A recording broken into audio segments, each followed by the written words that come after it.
Hello, আসসালামু আলাইকুম। সবাইকে শুভ সকাল। আ আপনার স্ক্রিনে দেখতে পাচ্ছেন খান ব্রাদার্স শেয়ারটির আ গ্রাফ ডেইলি চার্ট। আমরা যদি দেখি ২০২৩ এর জুন থেকে শেয়ারটির প্রথম মুভমেন্ট শুরু হয় আসলে।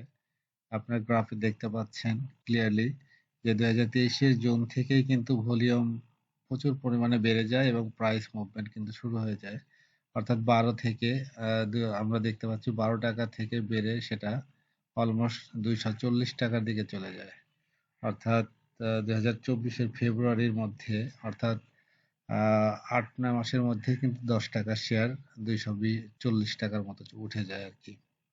এবং শেয়ার মার্কেট ইতিহাসে কিন্তু সবচেয়ে বড় একটা প্রাইস মুভমেন্ট দেখা যায় এই খান ব্রাদার্স শেয়ারটি নিয়ে।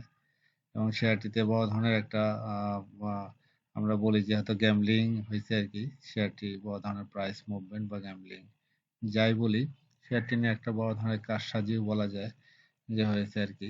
যাই হোক কোন একটা পক্ষ হয়তো শেয়ারটি নিয়ে বড় ধরনের মুভমেন্ট করিয়েছে। তো সবচেয়ে মজার বিষয় হলো শেয়ারটি যখন আসলে ৳১০ থেকে আ অলমোস্ট ৩৫ বা ৳৪০ দিকে যায় এবং ৳৪০ থেকে কিন্তু আপনারা দেখতে পাচ্ছেন শেয়ারটি একটা বড় সময় ধরে কিন্তু এই রেঞ্জের মধ্যে আপনারা দেখতে পাচ্ছেন যে ঘোরাঘুরি করেছে আরকি। অর্থাৎ এই ৳৪০ রেঞ্জে কিন্তু অনেকদিন ছিল। অর্থাৎ অলমোস্ট ২০২৩ এর জুলাই থেকে আ ২০২৩ এর অক্টোবর পর্যন্ত কিন্তু পুরা সময়টাই এই রেঞ্জের মধ্যে ছিল।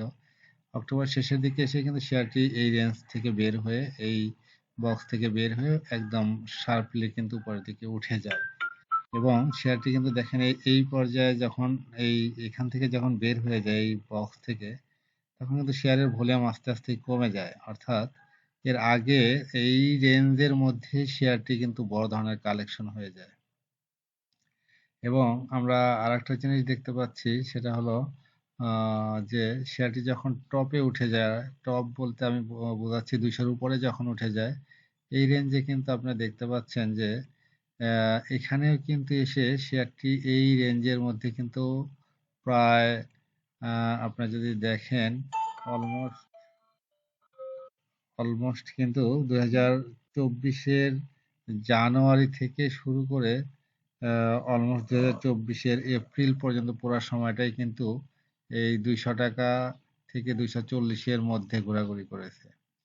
এবং এরপরেই শেয়ারটি কিন্তু ডাউন ট্রেন্ডের দিকে আমরা যেতে দেখেছি। ২০২৪ এর মে থেকে ডাউন ট্রেন্ডে যায়। যাই হোক, এখানে একটা হয়তো খারাপ নিউজ এসে শেয়ারটি ডাউন ট্রেন্ডে চলে যায় এবং শার্পলি ডিক্লাইন করে কিন্তু নিচের দিকে নেমে এসে অলমোস্ট ৳৯০ র দিকে চলে আসে। কিন্তু মজার বিষয় হলো দেখেন যখন শেয়ারটি এই ৳২০০ থেকে ৳৯০ য় চলে আসে, শেয়ারে কিন্তু কোনো ভলিউম ছিল না। অর্থাৎ যারা সেল করেছে তারা প্যানিক সেলে কিন্তু এই শেয়ারটি এ এ এত নিচে নেমে আসছে আরকি প্যানিক সেলের কারণে। তো যাই হোক আমরা আ যদি বলি যে শেয়ারটির আসলে বর্তমান যে অবস্থা, আমরা কিন্তু দেখতে পাচ্ছি এই ৳২০০ রেঞ্জ থেকে যখন নিচের দিকে আসে, এরপরে কিন্তু শেয়ারের ভলিউম খুবই ন্যারো হয়ে আছে আরকি। আমরা যদি এটাকে যদি আ উইকলি চার্টেও দেখি, উইকলি চার্টে আপনারা দেখতে পাবেন হয়তো একটু অন্যরকম। দেখেন, উইকলি চার্টটাও যদি দেখি, আমরা এইদিকে যে ভলিউম ছিল এবং প্রাইস মুভমেন্ট ছিল, প্রাইস যখন ডাউন ট্রেন্ডের দিকে চলে আসে, তখন কিন্তু তেমন কোনো ভলিউম ছিল না।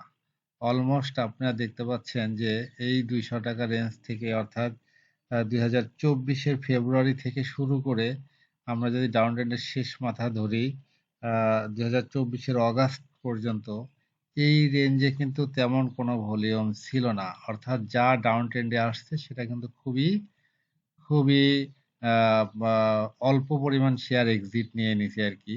তো সেই ক্ষেত্রে শেয়ার যাদের কাছেই ছিল তারা কিন্তু এখনো হোল্ড করছে অর্থাৎ তারা কিন্তু বের হতে পারে নাই। এবং এই শেয়ারটির বর্তমান সময়ের কিন্তু আবার ছোট, ছোট করে ভলিউম আমরা দেখতে পাচ্ছি যে ভলিউমটা কিন্তু বেড়ে যাচ্ছে এবং লাস্ট আমরা দেখতে পাচ্ছি যে অগাস্টের দিকে কিন্তু পরপর ৩ সপ্তাহ বড় ধরনের প্রাইস মুভমেন্ট হয়ে শেয়ারটি কিন্তু ৳৮০ থেকে অলমোস্ট আবার ৳১৮০ র দিকে উঠে যায়। অর্থাৎ ১ মাসের মধ্যে কিন্তু আবার শেয়ার ডাবল হয়ে যায়।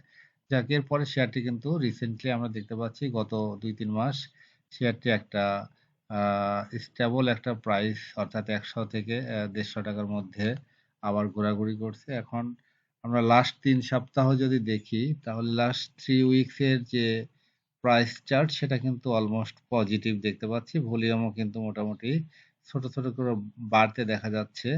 তো শেয়ারটি কিন্তু সম্ভাবনাময় আমার কাছে মনে হয়। তো আমরা যদি এই শেয়ারটির কিছু আ আ টেকনিক্যাল যদি ইন্ডিকেটর গুলো যদি আমরা দেখি, তাহলে কি অবস্থা দেখা যায় সেটা আমরা দেখতে পারি। এই শেয়ারটির যদি আমরা মুভিং এভারেজ দেখি তাহলে দেখেন মুভিং এভারেজ কিন্তু অলমোস্ট কিন্তু মুভিং এভারেজের উপরে অবস্থান করছে এবং লাস্ট প্রায় ৮-১০ কার্য দিবসেই কিন্তু আমরা দেখতে পাচ্ছি শেয়ারটির ভলিউম কিন্তু ছোট, ছোট করে ভলিউম বেড়ে যাচ্ছে। পাশাপাশি কিন্তু প্রাইসের মুভমেন্টও কিন্তু আমরা ছোট, ছোট করেই দেখতে পাচ্ছি উঠে যাচ্ছে এবং এই লেভেলটাই কিন্তু তার একটা রেসিস্ট্যান্স জোন ছিল। এটাকে কিন্তু ক্রস করে উঠে গিয়েছে। যদি আজকে শেয়ারটি একটু প্রাইস মুভ করতে পারে তাহলে শেয়ারটি কিন্তু অলমোস্ট ৳১৭০ দিকে চলে যেতে পারে। স্পষ্ট দেখা যাচ্ছে যে শেয়ারটি কিন্তু অলমোস্ট ৳১৭০ দিকেই তার রেসিস্ট্যান্স রয়েছে। এদিকে চলে যেতে পারে ৬৫ থেকে ৭০ এর মধ্যে। যাই হোক শেয়ারটির ভলিউম যেহেতু ভালো আছে এবং শেয়ারটি আজকে যদি প্রাইস মুভমেন্ট করে ধরে রাখতে পারে তাহলে একটা পজিটিভ মুভ আমরা আশা করতেই পারি। যেহেতু সে 9 ডেজ আ আ মুভিং এভারেজের উপরে অবস্থান করছে তো সেক্ষেত্রে এটা পজিটিভ ইন্ডিকেটর। আচ্ছা আমরা যদি বলিঙ্গার ব্যান্ড দেখি তাহলে বলিঙ্গার ব্যান্ডেও দেখেন ডেইলি চার্টে বলিঙ্গার ব্যান্ডের যে অবস্থা সেটা কিন্তু বলিঙ্গার ব্যান্ডের মিড রেঞ্জ মিড লেভেলের যে ব্যান্ড আছে সেটা কিন্তু ক্রস করে এখন আপার ব্যান্ডকে টাচ করার চেষ্টা করলেও কিন্তু ৳১৬০ বা ৳৫৪ দিকে যেতে পারে। যাই হোক আমরা এরপরে যদি আমরা ইসিমোকু ক্লাউডটা দেখতে পারি হয়তো। ইসিমোকু ক্লাউড আপনারা দেখতে পাবেন হয়তো। আচ্ছা ইসিমোকু ক্লাউড। আচ্ছা ইসিমোকু ক্লাউড অনুসারে কিন্তু আমরা দেখতে পাচ্ছি যে এদিকে সে ক্লাউডের এখনো নিচে রয়েছে। তবে আজকে যদি প্রাইস মুভমেন্ট হয় তাহলে কিন্তু সে ক্লাউডের মধ্যে ঢুকে যেতে পারে। তো এটা কিন্তু অবশ্যই পজিটিভ এবং আপনারা দেখতে পাচ্ছেন লাস্ট কয়েকদিন কিন্তু টানা এটা কিন্তু বেড়ে অর্থাৎ ১১১ থেকে ৳১৪০ অলরেডি বেড়ে প্রায় 30% কিন্তু বেড়ে গেছে। শেয়ারটির কিন্তু মুভমেন্ট খুবই ভালো এবং আপনার নিচে ২ টা লাইন টেনকানসেন এবং কিজনসেন এই ২ টা লাইনও কিন্তু মোটামুটি একটা আরেকটাকে ক্রস করার চেষ্টা করছে আরকি। যাই হোক এটাও একটা পজিটিভ সাইন। আমরা যদি এখন এটার যদি আম আমরা যদি ম্যাকডি দেখি তাহলে কিন্তু ম্যাকডি অবশ্যই দেখেন ম্যাকডি কিন্তু ক্রসওভার করেছে এবং জিরো লাইনের উপরে অবস্থান করছে ম্যাকডিও ভালো। ম্যাকডিকে যদি আমরা উইকলি চার্টে দেখি উইকলি ম্যাকডিও কিন্তু এই সপ্তাহে হয়তো পজিটিভ হওয়ার চান্স রয়েছে অর্থাৎ এই সপ্তাহে পজিটিভ ম্যাকডি আমরা দেখতে পাবো হয়তো। কারণ অনেক দিনের ডাউন ট্রেন্ডের শেষে কিন্তু আমরা দেখতে পাচ্ছি ম্যাকডি কিন্তু অনেক ছোট হয়ে আসছে এবং কালার চেঞ্জ হয়ে যাচ্ছে এবং আশা করা যায় এই সপ্তাহে পজিটিভ বা গ্রিন ম্যাকডি আমরা দেখতে পাবো।